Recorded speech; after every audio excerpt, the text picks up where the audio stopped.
It's a program oozing with tradition, back-to-back national championships, a coach in Mark Edwards with 500 wins and 30 years of experience. And this year, something new, a St. Louis backcourt. And freshman Tim Cooney and sophomore Ben Horner. We went through the same AU program. We've been around a lot of the same players. And, it's really an honor to play with Tim. Horner scored 1,500 points in a glitzy career at Parkway South. He's now shooting 50% from the field and leading the team in assists as the point guard. Horner has known about the Washington University program for a long time. Cooney scored 1,100 points in his career at St. Louis CU High. He may do the same at Washington University.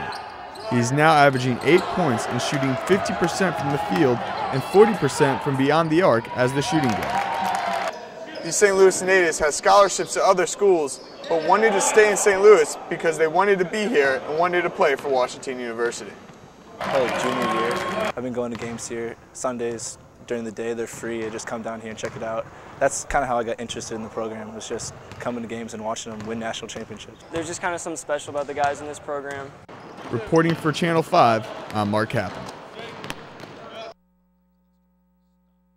The Hoosiers only got one basket from their bench, and that was a lonely three from Lance Stemler.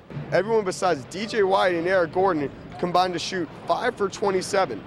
Actually, I didn't think we played bad tonight. I just think we shot poorly. Against a team like Wisconsin, you're going to have to work for your looks. When you go on the road and win games, Ken, you just got to make shots. We just can't get a lot of shots to go down. With DJ White being the only tall players at 6'9", some have considered that height has been a major concern for the Hoosiers. I don't think that the height advantage had anything to do with this game. We actually out-rebounded Wisconsin, but their offensive rebounds hurt us. But Krabbenhoff would have got those rebounds if it had been 6'4".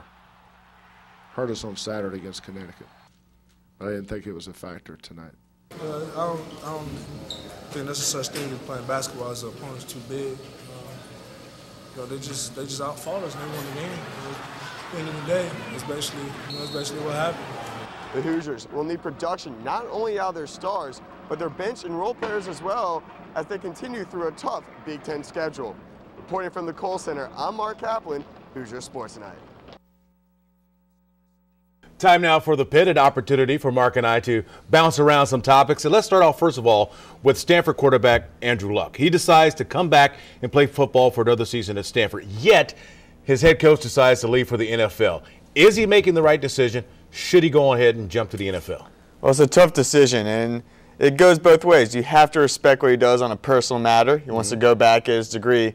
On the other hand, he is passing up millions and millions of dollars to go to the NFL. However, I know the Carolina Panthers are very unhappy with that decision, though. Now, if he was my son, I would tell him to go ahead and jump to the NFL. But I think by coming out and making the statement that he wants to return for all the right reasons, to get his degree and things like that, smart move. But what you got to worry about, having a bad season without your head coach has been there to this point, and also getting injured, dropping your stock in the NFL. But we'll see what happens over time. Of course, last season, the #1 quarterback was Sam Bradford, taken by the St. Louis Rams. But now the Rams need to surround him with some weapons.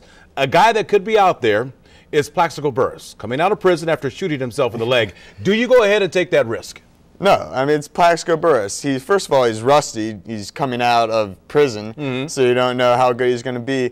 Also, it's just like a Torrey Big Game Holt kind of deal where you can draft the guy, have him for years and years to come, and you can build around your franchise. You can build around him, and Plaxico only has probably 2 or 3 years left.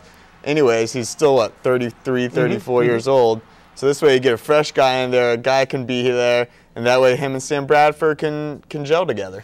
I respect your opinion on that, but I will say this. All right. Right now, if Plaxico Burress was to join the St. Louis Rams, he'd be the one receiver that you would have to guard, the guy you would have to respect. And I also think, too, coming out of prison, he may have a greater appreciation for his freedom and his opportunities in the NFL. That's why I still believe getting a veteran in there to sort of set the ways would help out the Rams greatly. But we'll see what happens when the draft comes around. Let's switch over to baseball for a moment. Mark McGwire received less votes this year for Hall of Fame consideration. Not going to go in anytime soon the way things go. Do you think that he should go in at all? Stats-wise, yeah. If you look at his stats, he has some of the best stats there are. But they're tainted stats. Exactly, they're tainted stats, which none of the Hall of Fame voters want. Would you want someone who cheated to be in the Hall of Fame? But here's the thing: we don't know, outside of the guys who've been tested, now who cheated in the past. You know, we don't know who was cheating way back down the line. There's been other things that guys have used, other type of stimulants. So there's a lot of things out there that could be tainted. That's very true. For example, Jeff Bagwell only got 40% of the votes, and he didn't test positive for anything. But he had a great and remarkable career, great stats and everything like that, and he still only got 40% of the votes. So the Hall of Fame voters aren't sure where to go on this, whether you put the asterisks or whether you just don't vote them in. Should Mark McGwire get some consideration, though, with the fact that him and Sammy Sosa helped save the game of baseball during that stretch? Their home run parade helped get fans back into the game and get excited about baseball again. Yeah, I think he deserves a lot of credit, but you also have to realize there's going to be 5-10 years from now, a lot of people are going to forget about that. There's going to be like, oh, it was a steroid era. Unless you lived it and you went through it, I mean, it was the greatest summer in baseball. Right, Every day you're watching this guy hit 60, he hit 61. But people in 5 or 10 years, they're not going to remember that. They're just going to look at the stats and say, well, he was on steroids or something like that. So time will tell. Of course, time will tell when the Cardinals will actually re-sign Albert Pujols to a long-term contract. I get the feeling that it could take place this upcoming weekend at the winter warm-up. Your thoughts? The sooner the better, that's for sure. Give everyone in St. Louis less of a heart attack.